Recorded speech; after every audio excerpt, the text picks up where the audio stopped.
మనతో పాటు ఆటో డ్రైవర్లు ఉన్నారు. మాట్లాడించే ప్రయత్నం చేద్దాం. అన్న, సమ్మెకి వెళ్తామంటున్నారు. ఏంటి మీ సమస్యలు ఏంది? ప్రభుత్వం ఎందుకు పట్టించుకోవట్లేదు? ఏం చెప్తారు? నా పేరు రామకిషన్, బీఆర్టీ ప్రధాన కార్యదర్శి హైదరాబాద్. ఈ ఆటోకు స్ట్రైక్ పోతున్నామంటే మా మా పెట్ ఏదైతే మీరు హామీలు ఇచ్చారో దాన్ని అమలు చేయలేదు కాబట్టి, మా అబద్ధాలు ఆడి గద్దెనెక్కిరు కాబట్టి దాని గురించి మేము చర్చించడం కోసమే సమ్మెకు పోతున్నాం. ఈ సమ్మెలో అనేక కారణాలు ఉన్నాయి. మీటర్ పెరగాలి, సంక్షేమ బోర్డు ఏర్పాటు చేయాలి. మాకు ఫ్రీ వల్ల మాకెంతో 12,000 ఇస్తున్నారు. అది 12,000 ఇవ్వలేదు. ఇప్పటికి 3 సంవత్సరాలు కాలయాపన చేస్తూ ఉన్నారు. మీరు ఎంతసేపు చెప్తున్నా మీ డబ్బా కొట్టుకుంటారు తప్ప ప్రజలకు, ఆటో డ్రైవర్లకు, కార్మికులకి ఎలాంటి లబ్ధి పొందడం లేదు. మీరు భవన నిర్మాణ కార్మికులకు సంక్షేమ బోర్డు ఏర్పాటు చేశారు. భవన నిర్మాణ కార్మికులు రూపాయి లేకుండా వాళ్ళకు అంటే వాళ్ళకు వచ్చిన దానికి ధన్యవాదాలు. కానీ మేము వాళ్ళ మీద కత్తుకొని మాట్లాడతాం. మాకు కూడా ఏమంటాం, మేము అనేక లక్షలు పెట్టి ఆటోలు కొంటున్నాం, పబ్లిక్ సేవ చేస్తున్నాం, పెట్రోల్ పోస్తాం, రోజు నిత్యావసర వసూలు ఎన్నో వందల రూపాయల ఖర్చులు పెట్టి ట్యాక్సీలు కడుతున్నాం. అటువంటి మాకు సంక్షేమ బోర్డు ఏర్పాటు చేయకపోవడం అంటే శోచనీయం ఇది. ఎందుకంటే మరి అసలు ప్రభుత్వం ఏమనుకుంటుంది, ఏం చేయాలనుకుంటుంది, మమ్మల్ని ఏం చేయాలనుకుంటుంది? 200 మంది కార్మికులు చచ్చిపోతే దివానా దిక్కు లేదు. ఇప్పుడు అడిగిన నాదుడు లేడు, దాన్ని ఎంక్వైరీ చేసిన మాట లేదు. అబద్ధాలు ఆడి ఎన్నో చెప్తా ఉన్నాడు. మేము రేపు 24 సమ్మె నిర్వాధిక సమ్మె చేస్తూ ఉన్నాం. చెప్పండి అన్న, ఎక్కడి నుంచి మీరేం చెప్పదలుచుకున్న ప్రభుత్వానికి? మీ సమస్య ఏంటి? నా పేరు చిన్నం బాల నరసింహ, బీఆర్టీ ఆటో యూనియన్ రాష్ట్ర కార్యదర్శిగా మాట్లాడుతున్నాను. ఏదైతే కాంగ్రెస్ ప్రభుత్వం అధికారంలోకి వచ్చే ముందు వాళ్ళ మేనిఫెస్టోలో పెట్టినటువంటి డిమాండ్లు ఏవైతున్నాయో వాటినే మేము అడుగుతూ ఉన్నాం. వాళ్ళు ఏం చెప్పారంటే, మేము అధికారంలోకి వస్తే ఆటో డ్రైవర్లకు సంక్షేమ బోర్డు ఏర్పాటు చేస్తామన్నారు. ఆటో డ్రైవర్లకు సంవత్సరానికి 12,000 రూపాయలు ఇస్తామన్నారు. ఆటో డ్రైవర్లకు ఎలాంటి ఇబ్బందులు లేకుండా మేము కడుపులో పెట్టుకొని చూస్తామని మాట ఇచ్చి అబద్ధాలు చెప్పి అధికారంలోకి వచ్చిన తెల్లారే మహాలక్ష్మి పథకం తీసుకొచ్చి ఆటో డ్రైవర్ల పొట్టగొట్టి ఇప్పటికీ 250 మంది రాష్ట్రంలో ఆటో డ్రైవర్లు చనిపోయారు. చనిపోతే కూడా ఆ డ్రైవర్కు ₹1 కూడా ఇవ్వకుండా వాళ్ళు కాలయాపన చేస్తూ ఉన్నారు. కేసీఆర్ ప్రభుత్వం ఉన్నప్పుడు 9 సంవత్సరాలలో ప్రతి ఒక్క ఆటో డ్రైవర్కు చనిపోతే 5 లక్షల ప్రమాద బీమా కేసీఆర్ గారు అప్పుడు ఉన్నటువంటి తెలంగాణ రాష్ట్ర గవర్నమెంటు ఏర్పాటు చేస్తే, ఈ గవర్నమెంటు కాంగ్రెస్ గవర్నమెంటు రేవంత్ రెడ్డి సర్కారు ముఖ్యమంత్రిగా వచ్చిన తర్వాత అలాంటి స్కీమ్ను కూడా రిన్యూవల్ చేయకుండా ఇవాళ ఆటో డ్రైవర్లు చనిపోతే కూడా వాళ్ళ కుటుంబానికి ₹1 కూడా రాకుండా చేసినటువంటి ఒక దుర్మార్గమైనటువంటి ఈ కాంగ్రెస్ గవర్నమెంట్ను మరి ఏమనాలో ఎట్లనాలో అర్థం కాక మేము అనేక సంవత్సరాల నుంచి ఓపిక బట్టి మెమొరండాలు ఇచ్చి ధర్నాలు చేసి అనేక సందర్భాల్లో అధికారులు కలిసి రవాణా మినిస్టర్ కలిసి కూడా మేము మెమొరండాలు ఇచ్చినాం. మేము మాకు పట్టించుకోవట్లేదు కనుక అందుకనే 15 సంవత్సరాల క్రితం అప్పుడు బొత్స సత్యనారాయణ ఉన్నప్పుడు రవాణా మినిస్టర్ ఉన్నప్పుడు మీటర్ రేట్లు పెంచారు.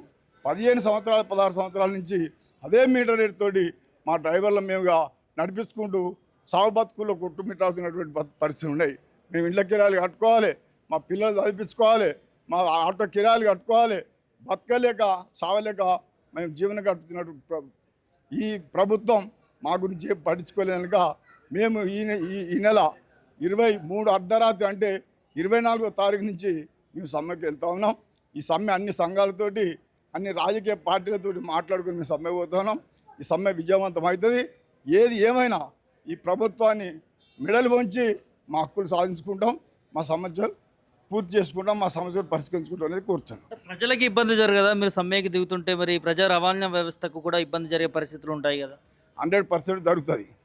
మరి ప్రభుత్వానికి బుద్ధి ఉండాలి కదా, ఈ ప్రభుత్వానికి తెలివి ఉండాలి కదా. మేము 3 సంవత్సరాల నుంచి ఈ కాంగ్రెస్ గవర్నమెంట్ వచ్చి నుంచి మేము అడుగుతా ఉన్నాం, కొట్లాడుతూ ఉన్నాం. అయ్యా మా సమస్యలు పరిష్కరించండి. మహాలక్ష్మి పథకం తీసుకొచ్చి మా జీవనోపాధి పోయింది. ఒక ఆటో డ్రైవర్ రోజుకు 1,500-2,000 రూపాయలు సంపాదించుకుంటారు. ఇవాళ 400-300 కూడా సంపాదించుకునే పరిస్థితి ఒక ఆటో డ్రైవర్ బతుకుతూ ఉన్నాడు. అందుకోసం అనేక సార్లు మేము చెప్పినాం, మాట్లాడినాం, మెమొరండాలు ఇచ్చినాం, ధర్నాలు చేసినాం. రవాణా మినిస్టర్ పొన్నం ప్రభాకర్ గారు కూడా కలిసినాం, మాట్లాడినాం. ఆయన స్పందన లేదు కనుకనే మేము ఈ నిర్ణయం తీసుకోవాల్సి వచ్చింది. మీ పేరు ఎక్కడి నుంచి? నేను ఓల్డ్ సిటీ నుంచి. నా పేరు Mahaboob Basha. BRTU city vice ప్రెసిడెంట్ని.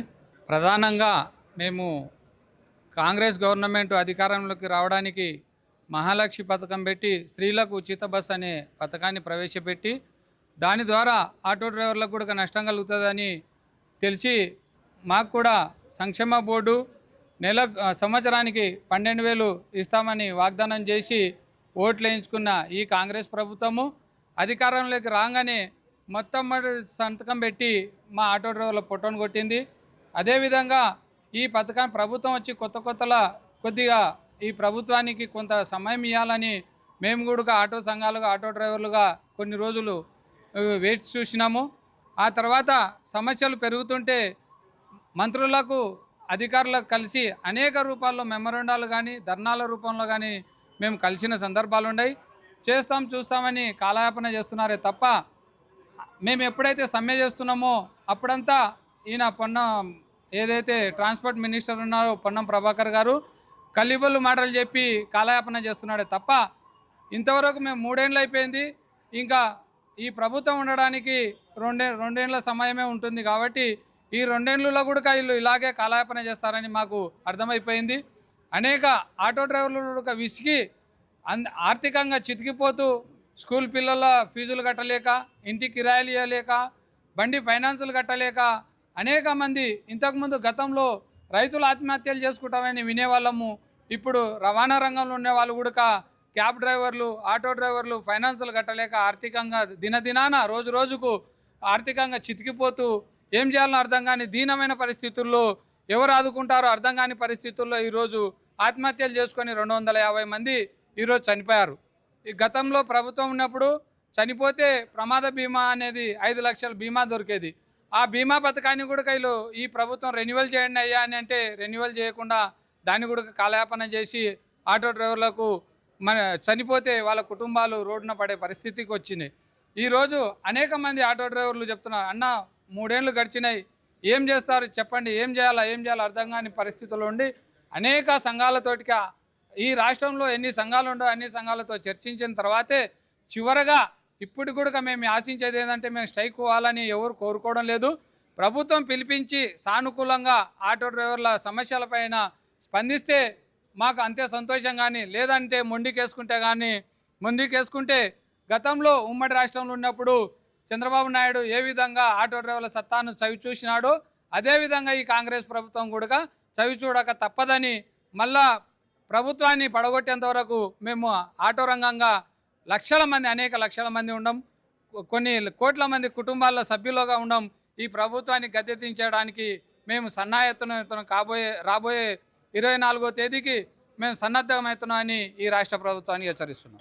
ఇది ఓవరాల్గా ఖచ్చితంగా రాష్ట్ర ప్రభుత్వం సానుకూలంగా స్పందిస్తే ఈ సమ్మెకి విరమించుకుంటాము, లేకపోతే రాష్ట్ర వ్యాప్తంగా కూడా సమ్మెకి వెళ్తామంటూ కూడా ఆటో డ్రైవర్లు చెప్తున్నటువంటి పరిస్థితి కనిపిస్తూ ఉంది. ఖచ్చితంగా రాష్ట్ర ప్రభుత్వము సానుకూలంగా స్పందించాలి, లేకపోతే రాష్ట్రాన్ని అగ్గి పుట్టిస్తామంటూ కూడా డ్రైవర్లు చెప్తున్నటువంటి పరిస్థితి కనిపిస్తూ ఉంది. చూడాలి మరి ప్రభుత్వం ఏ నిర్ణయం తీసుకోబోతుంది. మరి ఈ నెల 24 నుంచి కూడా సమ్మెకి దిగుతామంటున్నారు కార్మికులంతా కూడా, ఈ ఆటోలు క్యాబ్ డ్రైవర్లకు సంబంధించి కూడా.